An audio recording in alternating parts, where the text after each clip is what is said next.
ए छटको। हाँ दीदी। अम्मा जी अभी ले सुतल बड़ी भाई, देखा उनके जगावा। ठीक बा दीदी। हाँ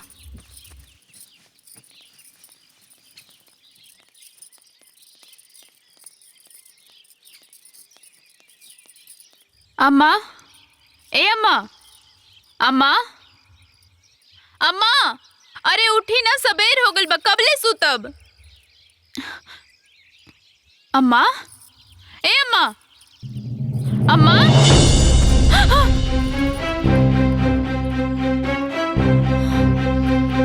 ए दीदी, दीदी हाँ, देखो ना अम्मा जी के का हो गइल बा।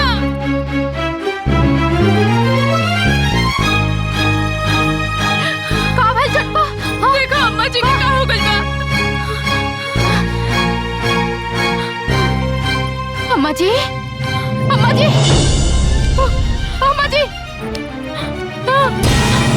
अम्मा जी,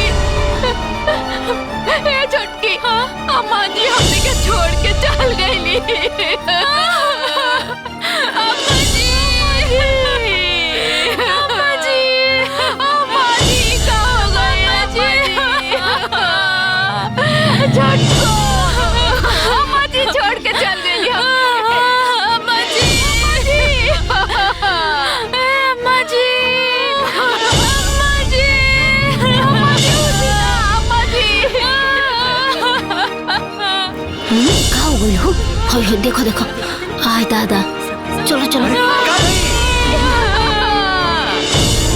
हाँ अरे आओ आओ आओ, देखो क्या भाई भाई, आओ आओ, चलो चलो चलो। क्या भाई लो? अम्मा जी, लड़की का हो गई। अम्मा जी, ना जा सकिला अम्मा जी।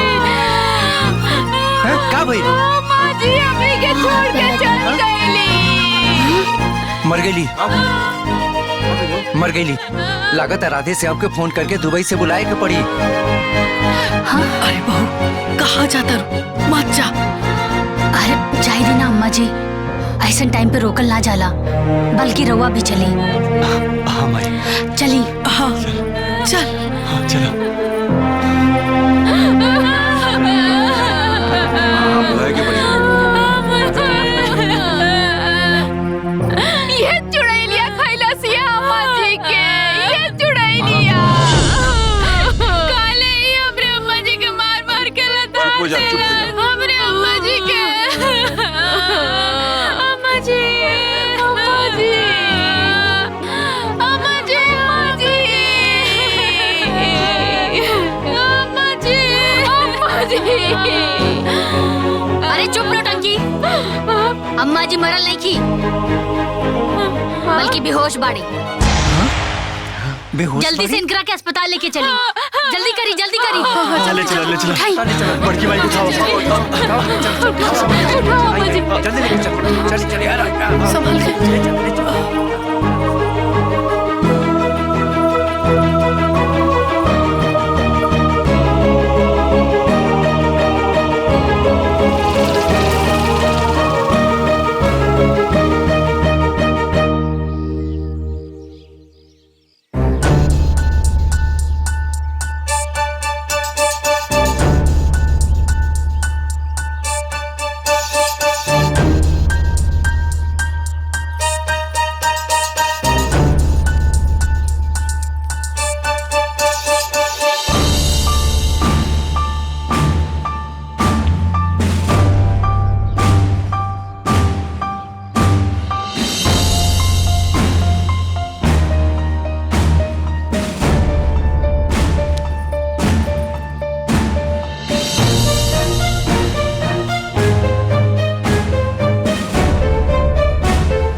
कैसन बड़ी हमारा अम्मा जी? देखी, हाइपर टेंशन के वजह से उनका शुगर लेवल बहुत ज्यादा बढ़ गई रहल, जेकरा वजह से उनका दोनों किडनी खराब हो गई बा।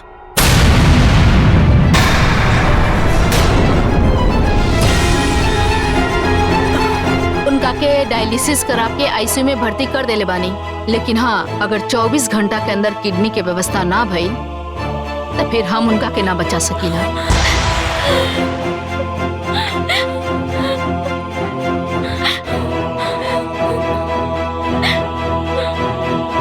फिलहाल अभी मरीज होश में बा, रउआ लोग मिल सकता नहीं।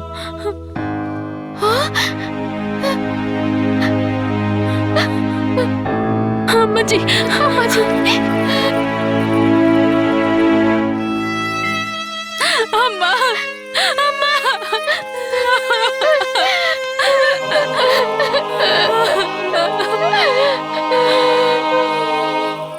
अम्मा जी,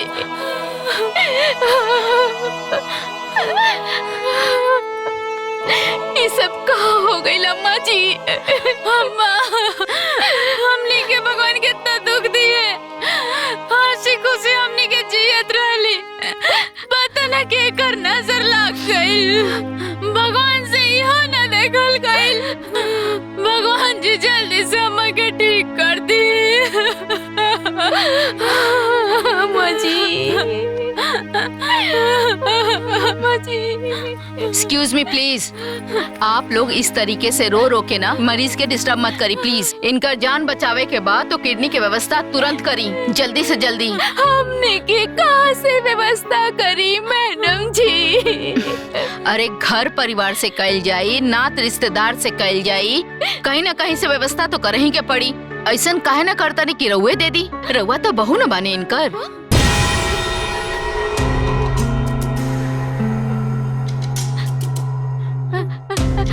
हम कैसे दे दी मैडम जी? हमार तो दोनों किडनी में पथरी बा।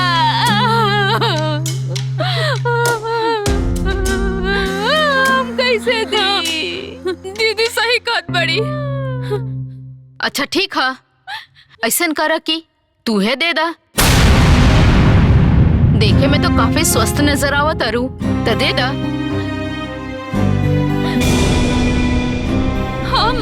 हाँ, हमार स्वास्थ्य ठीक ना बा, तबीयत खराब रहेला, कमजोरी भी बा, घबराहट भी हो रहल बा। आखिर ऐसे कैसे काम चली? कहीं ना कहीं से तो व्यवस्था करही के पड़ी। के दी किडनी इनका के? हम देव किडनी।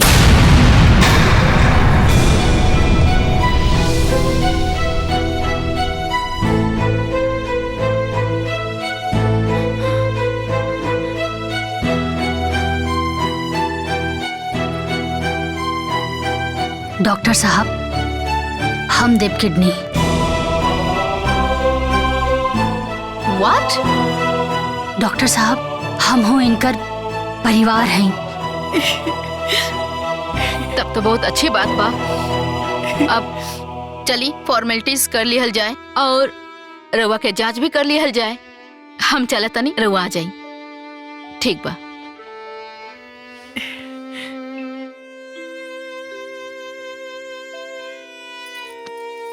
अम्मा जी, रउआ चिंता मत करी, हम रउआ के अपन किडनी देव, सब कुछ ठीक हो जाए।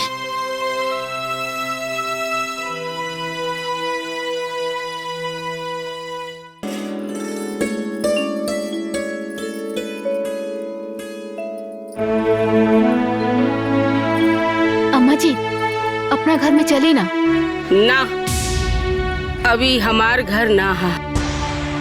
हमार घर तो हुआ जौना घर में ऐसन पतो रहेले जे सास के मतलब समझेले, अपन जिंदगी के परवाह ना करके हमार जिंदगी बचौलस।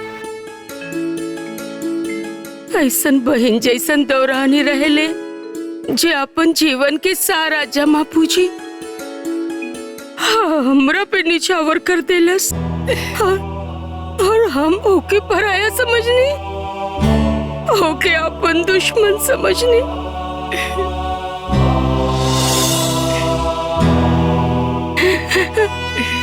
सुशीला, बहन, आप हमरा के माफ कर दे,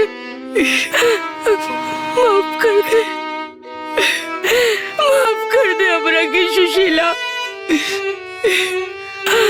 माफ कर दे।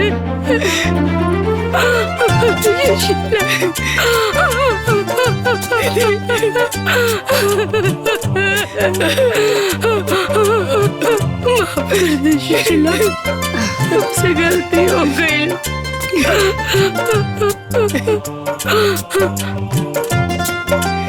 पगली, तू कह रो तोरा घर में तो ऐसा चांद निछावर करे वाली पतो बिया।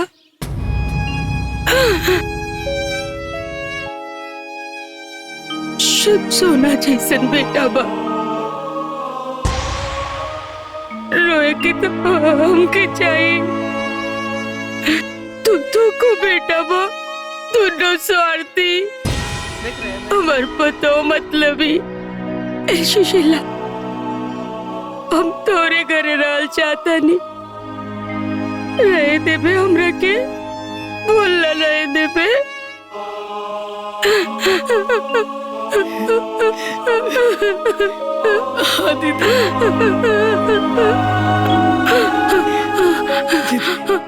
चुप रहा, ऐसा काहे बोलता रे तू? ये सब घर द्वार सब तारे है, तू ही घर के मालकिन है। लेकिन पता ना का गलती होगी रे कि तू हमने के पराया कर देले रहो। सुशीला, हम अपन दोनों बहुवन के भड़कावे में आगल रहनी। वो लोग दोनों हमारे इतना कान भरलस कि हमार मन में जहर भर गई। बाकी तू माफ कर दे सुशीला, हमके अपन घर ले चल। हम आई। माफ कर दे। चलो अम्मा जी, माफ कर दी अम्मा जी हमने की।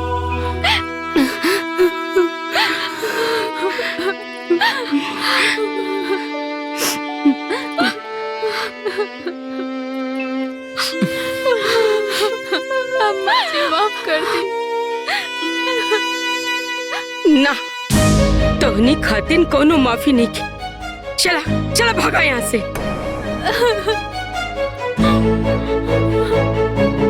करे तोर तो दोनों किडनी में पथरी भइल रहे, और तोरा की तो कमजोरी रहे, चक्कर देते रहे। अब का भइला? आज के बाद तू लोगन से हमार कोनो नाता रिश्ता नहीं के।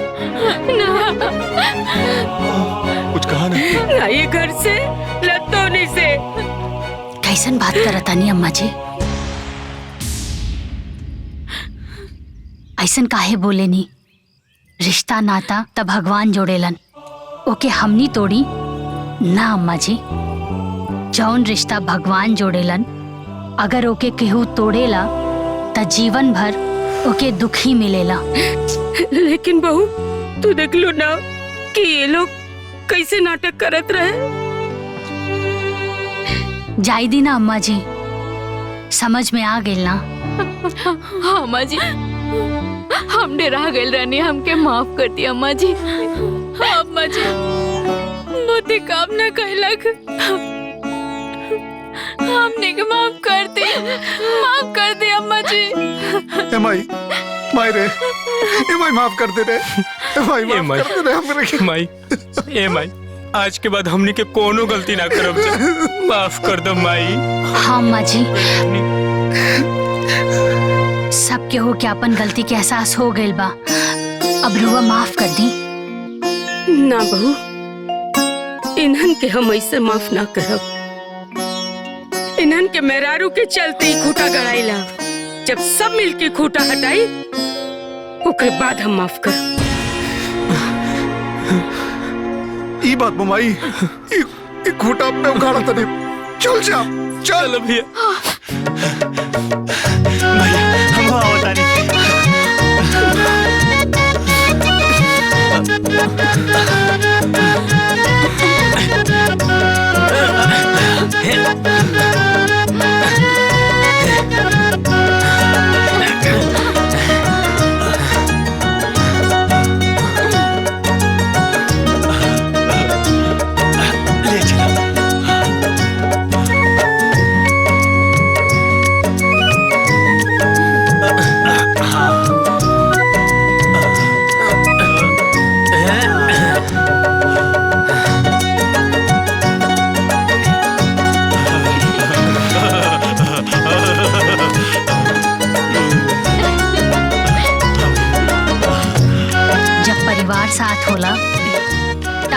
मुश्किल आसान हो जाली।